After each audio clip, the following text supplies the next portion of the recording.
Hey YouTube, Skakoba here. I've been thinking a lot lately about the lack of belief, burden of proof, snarl that we found ourselves in the theist-atheist debate community here on YouTube. Now, the way I see it as an atheist, there are sort of two positions implied by the, I'll call it traditional theist position on the issue. One of them is reasonable, and the other one is unreasonable. And I think that by teasing them apart, we can sort of find our way through this snarl.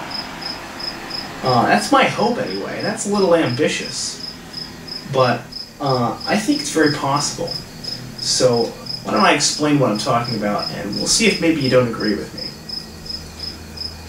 A lot of theists on YouTube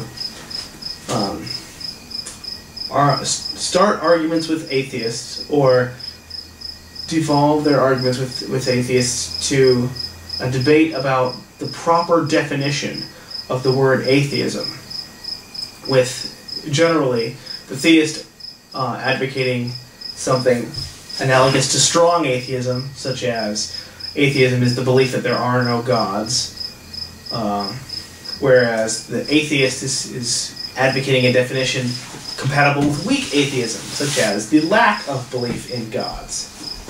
Now, as I said, there's really two positions in one from the theist point of view here, and one of those positions is reasonable, and the other one's unreasonable.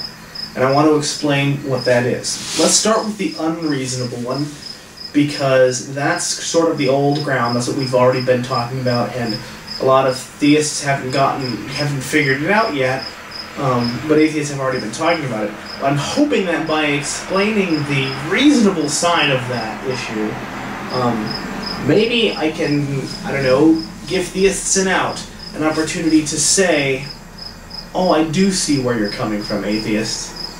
And I do think I can explain it in a somewhat novel way that I haven't seen atheists explain it. Anyway, the situation is this. It really doesn't matter what Webster says atheism means. It really doesn't matter if you could somehow find an ancient stone tablet from ancient Greece that says the word atheist does now and ever shall mean strong, active belief that there cannot be any gods ever. It doesn't matter. Whatever the word you want to use is, it doesn't change the fact the person you're actually debating with doesn't believe that. The person you're actually debating with has a lack of belief in gods. And by forcing them to either defend a position they're not taking or abandon the word atheist, you're really treating them very disrespectfully. Even if you're 100% right about the semantics, which I don't think you are, but even if you are, it's very disrespectful. It's obvious that they're not going to be able to defend the strong atheist position unless they are a strong atheist. And I'm not a strong atheist. I don't have any particular problem with strong atheists, but frankly, I find their position even harder to understand than the theist position. That's not a slam on them. That's not a criticism. I'm not saying, oh, those guys are so crazy that even I, a fellow atheist, can't understand them. That's not what that's not the connotation I'm going for here. I'm simply saying I'm not one of them. I cannot speak for them. I don't understand their position well enough to defend it, even as an outsider. As an outsider, I can defend Jehovah's Witnesses to a limited extent. In certain conversations, in certain contexts, but I don't feel comfortable defending strong atheism, even as an outsider. So to force me to do that in a conversation is obviously not fair. It's a straw man, and it's wrong. Furthermore, the theists out there who are tempted to say, well, all right, then fine, but don't call yourself an atheist. Look, now we're getting into cultural territory. Now we're getting into genuine bigotry. The fact is, however you want to slice it, we are a minority, we are an interest group, and we have the right to identify however we want. And the simple fact is, also, when most of you who tell us to call ourselves agnostic are misusing that term pretty seriously. So, let it go, okay? On that level, let it go. That's the unreasonable claim, though. There is a reasonable side to that coin. And the reasonable side is this. Theists want us, as atheists, to define a position that can actually be explained and defended, because I lack belief in gods is not such a position. It is not a position that can be explained and defended. And that puts them in an unfair position. I still don't think it's as unfair as what theists have been doing, quibbling about the definition of atheism. But it is unfair. Because look at it from the theist's perspective. The atheist comes up to you and says, "Your belief, I don't share it. Now you have to prove it to me, or you lose." Simply from a rhetorical point of view, from a debate point of view, outside of the context of the issue and its implications, that's a pretty shitty position to find yourself in. And it's not one I think we ought to be imposing on theists. However, there is a way out of this snarl, as I promised. And it's not so great a leap for us atheists, because really, there is a specific defendable position contained in that lack of belief. Implied by that lack of belief, maybe is a better way to put it. And it's this. Your belief is unjustified. To be a little more specific, your belief in the existence of God lacks any adequate justification.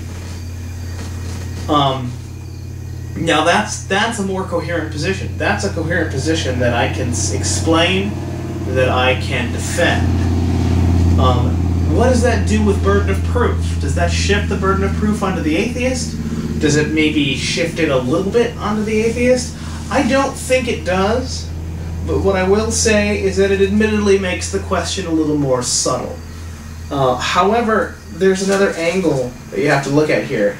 Now, I'm gonna go back in time a little bit. I used to be a theist myself. I was raised Anglican, and I became Catholic around 2003. And that was basically because a Catholic I was debating won the argument and convinced me, hey, from a theological point of view, I ought to be Catholic. And so I became Catholic.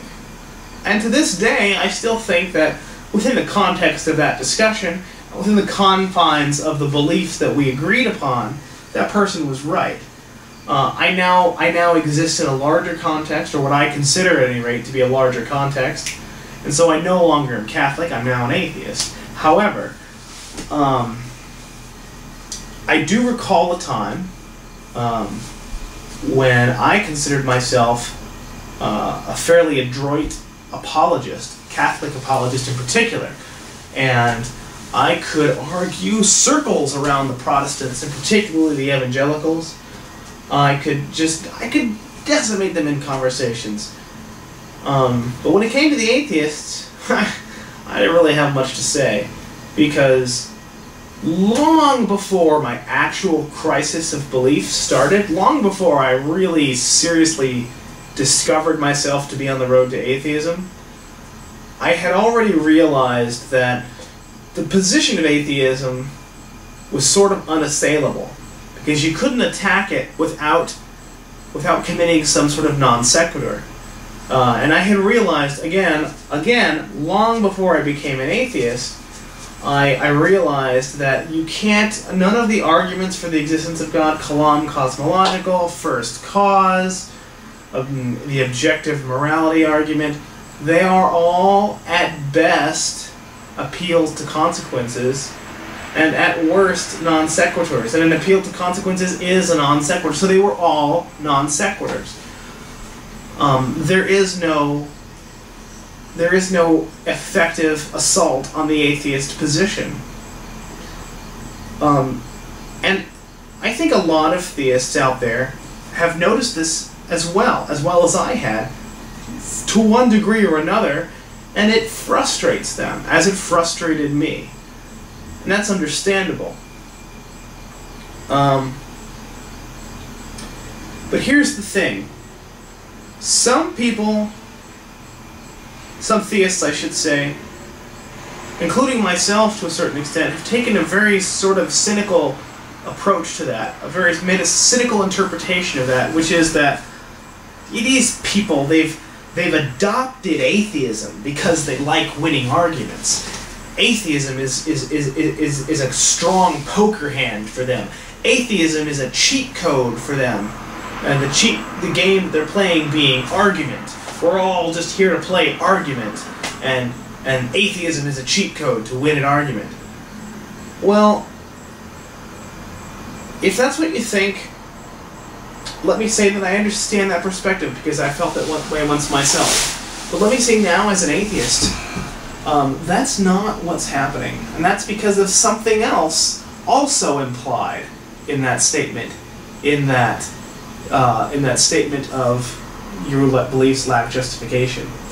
And so what I want to propose to you theists is that you take out an index card and grab a pen or a pencil, charcoal, whatever, Crayola, and write something down. Because, and I'm not trying to be condescending here, maybe a little comic, but not condescending. I'm really not. But I want you to write this down because this is something that is implied in the argument of every mainstream atheist you're ever going to debate. But it's something that 9 times out of the 10, that person is not going to actually articulate because it wouldn't really occur to them to articulate. But here it is, here it is. This is the core position in all of its unfolded glory. You lack adequate justification for your belief in gods. And so, therefore, you should either provide adequate justification or desist in your belief because by participating in this thing called religion, organized or disorganized, you're hurting us. You're hurting yourself, you're hurting me, you're hurting everyone. Now, I'm not going to get into details about why I think it's harmful to you and to me and to everyone for you to persist in your belief. Because, A, I would either have to choose a tiny, tiny piece of that issue that would only be a drop in the bucket and would not represent the whole. Or B, I would have to try to give you a sense of the whole, but even to give you a very vague general sense of all the myriad reasons why I think that's true and why atheists generally think that's true, I would have to provide a huge, long explanation that would be very rambling and hard to script, and it would at any rate completely overshadow the point I just made. And I don't want to do that. But I think most of you out there already have a sense of what I mean by that. You already have a sense of why we think religion is harmful. I would put it to you that you probably don't quite grasp it to the extent that we see it, because if you did, you'd be atheists. But, you know, it's my prerogative to think that. So what I'm proposing is that a few things. First of all, as atheists, we can afford to let go of this lack of belief issue. We can afford to let go of that and take a definitive position as long as you can stop trying to redefine atheism or define atheism for us. Because really doing that is unfair. It's very unreasonable, and it's no way to treat a person. The implications of telling the atheist what atheism means as a theist are simply a bad way to treat a person. You cannot behave decently in the context of being a theist telling an atheist what atheism means. You simply can't. However, I understand your point. You want us to take a distinct position. All right, atheists, let's do that. Let's take that distinct position. Instead of simply saying, I lack belief, prove your belief, or you have lost. Instead of saying that, let's simply say what I said a minute ago, and I'll repeat it again, not verbatim because it was too long for me to remember it verbatim, but what I asked you to write down on your index card. I will say it again. You lack any adequate justification for your belief in God, so please either provide adequate justification or desist in your belief, because by participating in religion, organized or disorganized, you are hurting us, all of us, yourself, me, and everyone. That's our position. That's it. Not lack of belief, not active disbelief. That. You lack justification, and you're hurting us.